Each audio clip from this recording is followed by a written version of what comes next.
The door of the Rosewood boarding house slammed behind her with such force that the sound echoed down the empty street like a gunshot, and Clara Whitmore found herself sprawling onto the dirt road in nothing but her nightgown and a thin shawl, her belongings scattered around her like fallen leaves in the November darkness of Laramie, Wyoming territory in 1878. The cold bit through the cotton fabric immediately, and she gasped as her palms scraped against the frozen ground. Behind her, Mrs. Hackley's voice rang out sharp and unforgiving from the second-story window. "You should have thought about paying your rent before you went and lost your position at the general store, girl. I run a respectable establishment, not a charity house for destitute women." Clara struggled to her feet, her long auburn hair tumbling loose from its braid as she gathered what she could see of her scattered possessions in the dim moonlight. A hairbrush, a small leather satchel containing her mother's silver locket, and a few dollars she had managed to save, a worn copy of poems by Elizabeth Barrett Browning. The temperature had dropped well below freezing, and she could see her breath forming clouds in the air before her face. At 22 years old, she had thought herself capable of making her own way in the world after her father's death 6 months prior had left her with nothing but debts. She had come west from Ohio seeking a fresh start, but Laramie had proven just as unforgiving as everywhere else. The window slammed shut, and the boarding house went dark. Clara stood trembling in the middle of the street, clutching her belongings to her chest. The wind picked up, cutting through her nightgown like knives, and she realized with growing horror that she had nowhere to go.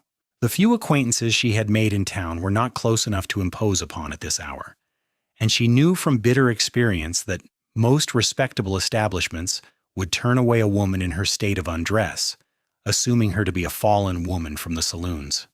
Her teeth began to chatter uncontrollably as she turned in a slow circle, desperately searching for any shelter. Most of the buildings were dark, their occupants long since retired for the night. She could hear piano music drifting from the Golden Eagle Saloon 3 blocks away, but she knew better than to seek refuge there. A woman alone would be assumed to be seeking employment of a very specific nature. She started walking, though she had no destination in mind. Her bare feet ached against the cold ground, and she wished desperately that she had been wearing more than her house slippers when Mrs. Hackley had dragged her from her room.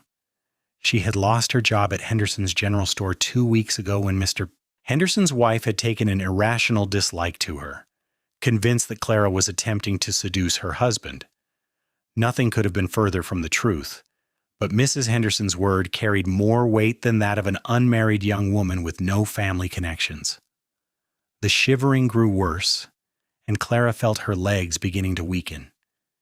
She had not eaten much that day, trying to stretch her remaining money as far as possible, and the cold was sapping what little strength she had left.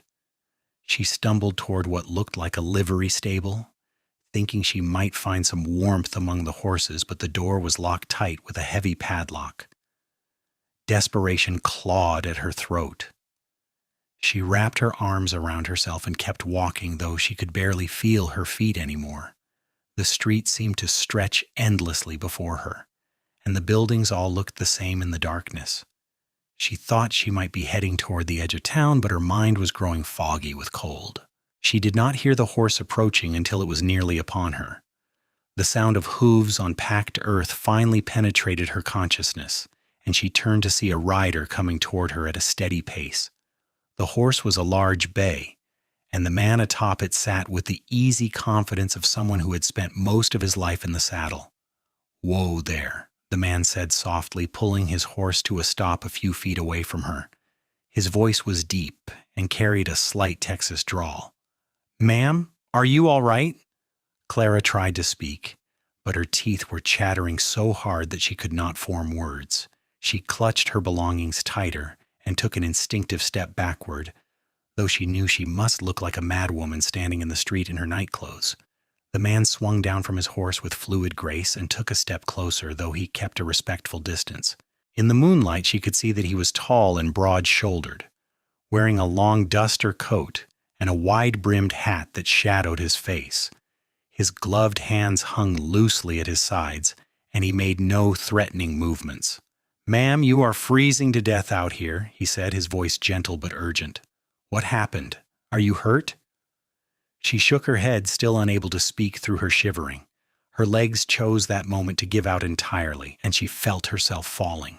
Strong hands caught her before she hit the ground, and then she was being lifted as easily as if she weighed nothing at all. She tried to protest, but no sound would come. "Easy now," the man said, carrying her toward his horse. "I have got you. You are safe."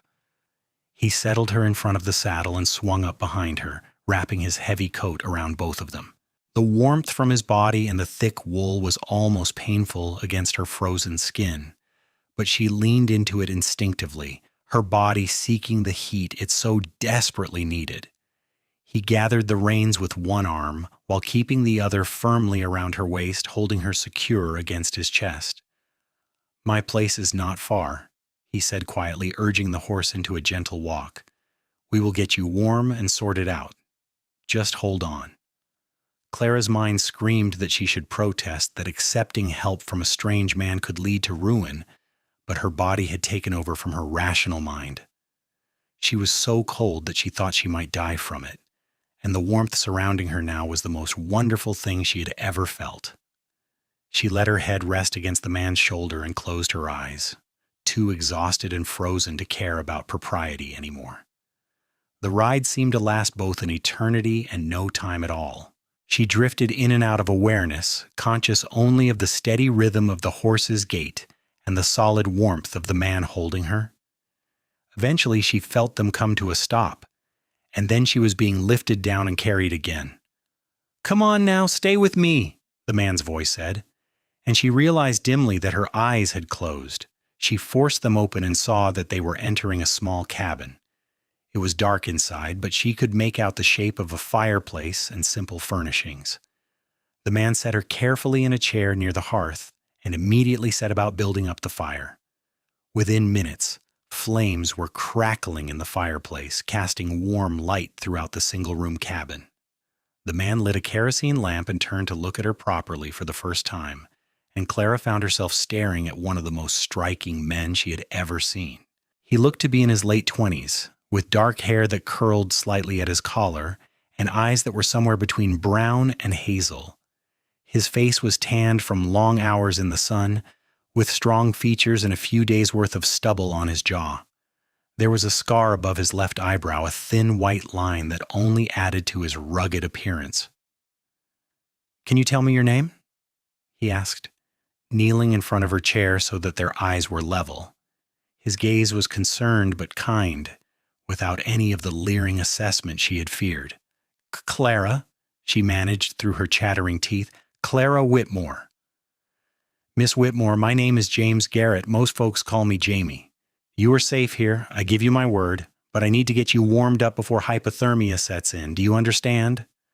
She nodded, though she was not entirely sure what hypothermia meant. She knew it had something to do with being too cold for too long. Jamie stood and moved to a trunk in the corner of the room, pulling out what looked like a thick wool blanket and a man's flannel shirt. He brought them to her and then turned his back politely. "Can you manage to get out of that wet nightgown and into this shirt? The blanket is for wrapping up in afterward. I will keep my back turned, but you need to get out of those wet clothes right now."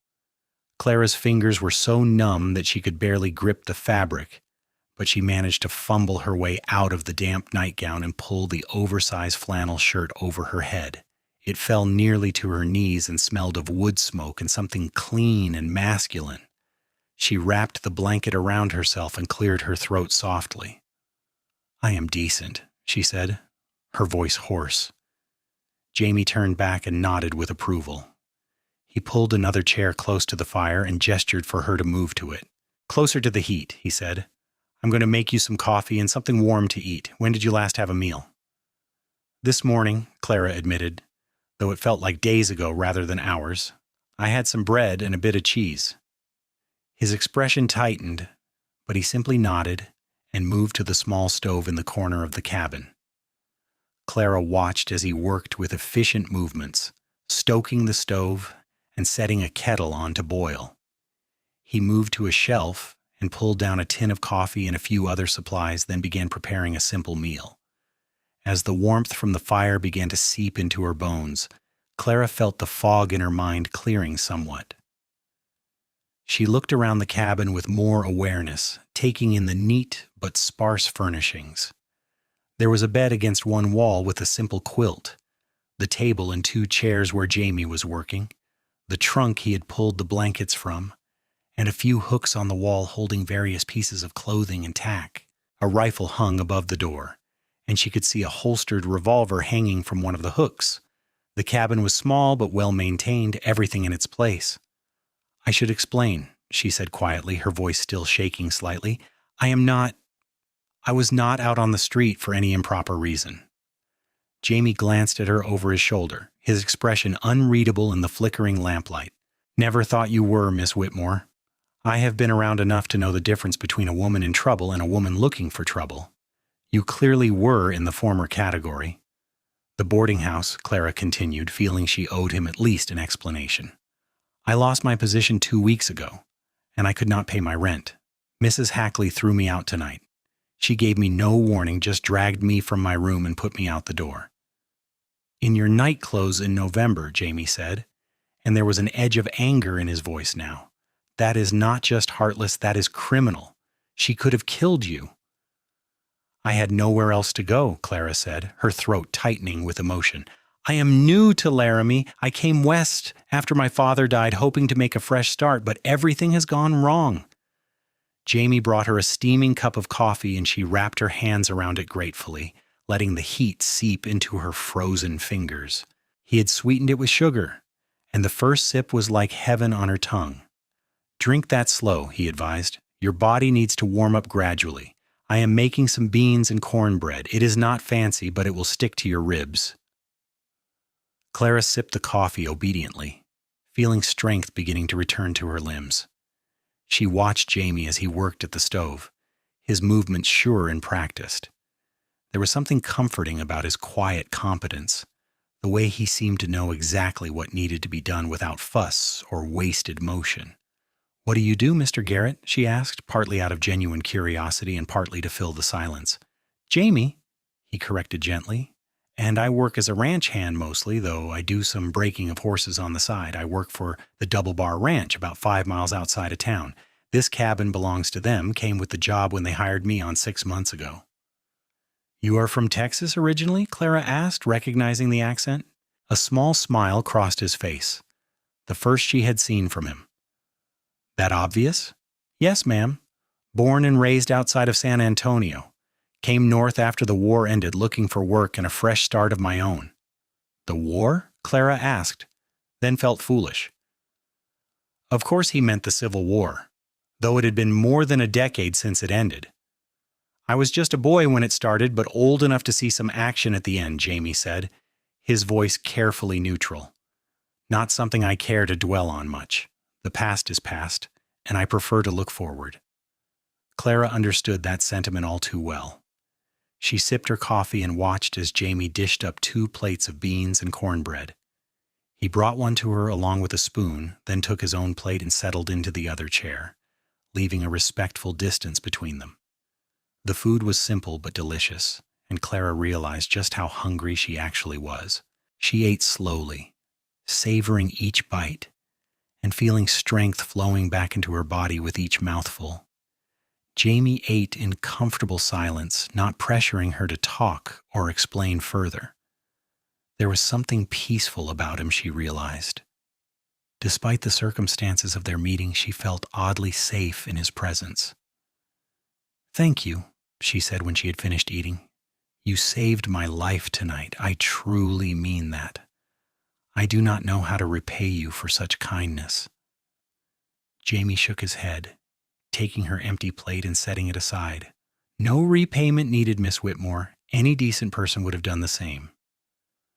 "I think you would be surprised at how many people would have ridden right past," Clara said quietly. "Most men would have either assumed I was a fallen woman and not worth helping, or they would have helped with expectations of payment of a different sort." Jamie's expression hardened. "Then most men are fools, or worse. I was raised by a good woman who taught me to respect all people, especially those in need of help. My mama would tan my hide even now if I'd ridden past someone who needed help.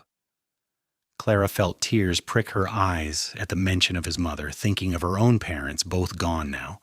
She blinked them back, not wanting to appear even more pathetic than she already did. You can sleep in the bed tonight, Jamie said, standing and moving toward the trunk. I will take the floor by the fire. In the morning, we will figure out what to do about your situation. I cannot take your bed, Clara protested. You have already done so much. You can and you will, Jamie said firmly but kindly. I have slept on the ground more times than I can count. One more night will not hurt me any. Besides, you need proper rest to recover from tonight. Clara was too exhausted to argue further. Jamie pulled another blanket from the trunk and spread it on the floor near the hearth, then added his bedroll on top of it. He moved around the cabin, banking the fire and extinguishing the lamp, leaving only the soft glow from the fireplace to light the room. Get some sleep, Miss Whitmore, he said quietly. You're safe here, I promise. Clara moved to the bed and slipped under the quilt, which smelled of sunshine and soap. The mattress was thin but comfortable, and after the night she had endured, it felt like the finest hotel bed in existence. She watched Jamie settle onto his makeshift bedroll by the fire, and something in her chest tightened at the sight of this stranger who had shown her such unexpected kindness. Jamie, she said softly into the darkness. Yes, ma'am? Thank you. Truly. Sleep well, Clara. It was the first time he had used her given name, and something about hearing it in his deep, gentle voice made her feel less alone than she had in months. She closed her eyes and, despite everything that had happened, fell almost immediately into a deep, dreamless sleep. When Clara woke the next morning, sunlight was streaming through the cabin's single window, and she could smell coffee brewing and bacon frying. She sat up slowly, momentarily disoriented, before the events of the previous night came flooding back. She was wearing Jamie's flannel shirt and sleeping in his bed while he had spent the night on the floor.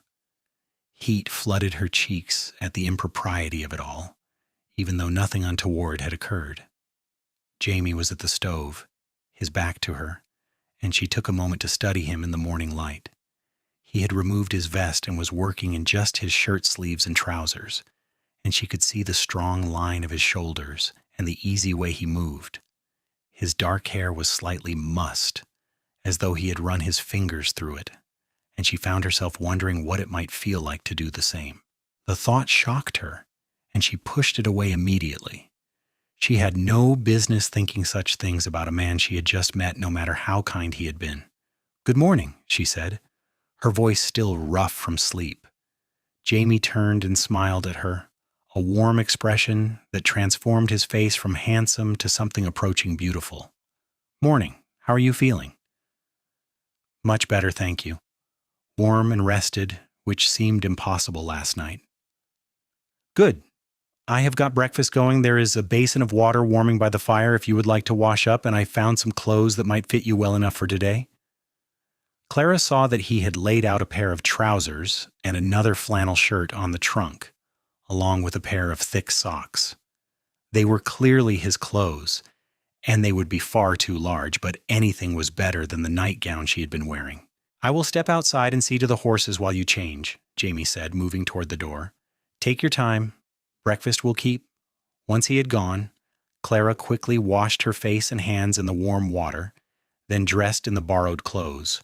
The trousers were indeed too large, but she managed to cinch them with a piece of rope she found, and she rolled up the sleeves of the shirt several times. The socks were wonderfully warm on her still cold feet. She found her house slippers from the night before and put them on, though they were hardly adequate footwear. She tried to do something with her hair, finger-combing it as best she could and braiding it loosely down her back. She had no mirror to check her appearance, but she supposed it did not matter much. She had already spent the night in this man's cabin wearing his clothes. Her reputation in Laramie was likely ruined regardless of what happened next. The thought sent a pang of fear through her. What would happen next? She had no money for another boarding house, even if one would take her. No job prospects, and now no reputation to speak of. The reality of her situation crashed over her like a wave, and she sank down into one of the chairs, her hands trembling. Jamie came back inside carrying a bucket of fresh water which he set by the stove. He took one look at her face, and his expression softened with understanding. "I know you must be worried about what comes next," he said gently, "but let us take this one step at a time. First, you need a proper breakfast. Then we will talk about your options." Clara nodded, not trusting herself to speak without crying. Jamie served up plates of bacon, eggs, and fried potatoes, along with more of the excellent coffee. They ate in silence for a few minutes before Clara finally found her voice. "I have nowhere to go," she said quietly. "Even if I could afford another boarding house, no respectable establishment will take me now. News travels fast in a town like Laramie. Everyone will know by noon that I spent the night in your cabin."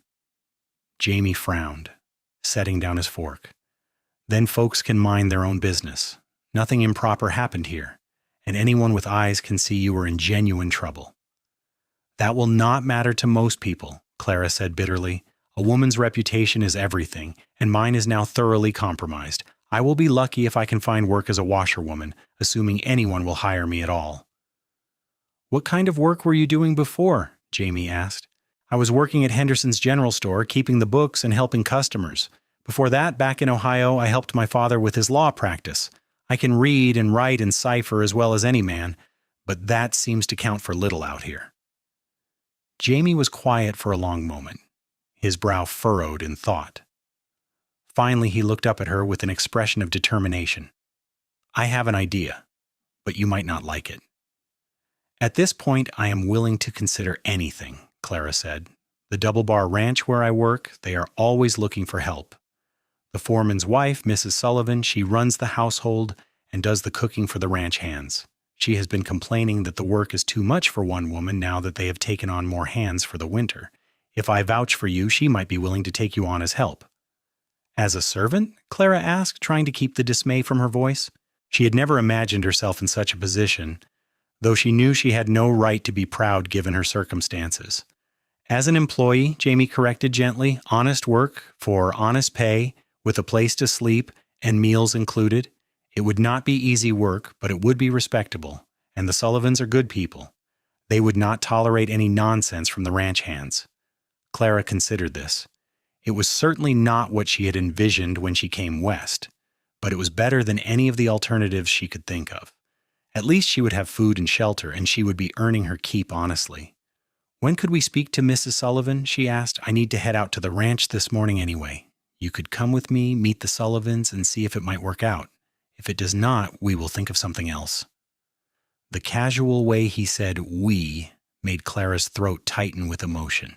This man who had known her for less than 12 hours was already treating her problems as his own, offering help without expectation of anything in return. It was so foreign to her recent experience that she hardly knew how to respond. "Why are you being so kind to me?" she asked, the question escaping before she could stop it. Jamie looked at her steadily, his hazel eyes serious. "Because you need help, and I am able to give it. It is as simple as that. I have been down on my luck before, and I know what it feels like when nobody will give you a chance. If I can help you get back on your feet, then that is what I'm going to do." Clara felt tears threatening again, and blinked them back fiercely. She had cried enough in recent months to last a lifetime. "Then yes," she said. "I would very much like to meet Mrs. Sullivan and inquire about the position." Jamie's face broke into another of those transforming smiles. "Good. We will head out as soon as you are ready. I've got a spare coat that will keep you warm for the ride." An hour later, Clara found herself once again seated in front of Jamie on his horse, though this time she was properly dressed and the sun was shining. He had given her a heavy coat that hung nearly to her ankles, and though it was far too large, it was wonderfully warm. The ride to the ranch took about 40 minutes, and Clara spent the time looking at the landscape around them. The Wyoming Territory was beautiful in a stark, wild way that was nothing like Ohio. The mountains rose in the distance, their peaks already covered with snow, and the plains stretched endlessly in every direction. The air was cold and clean,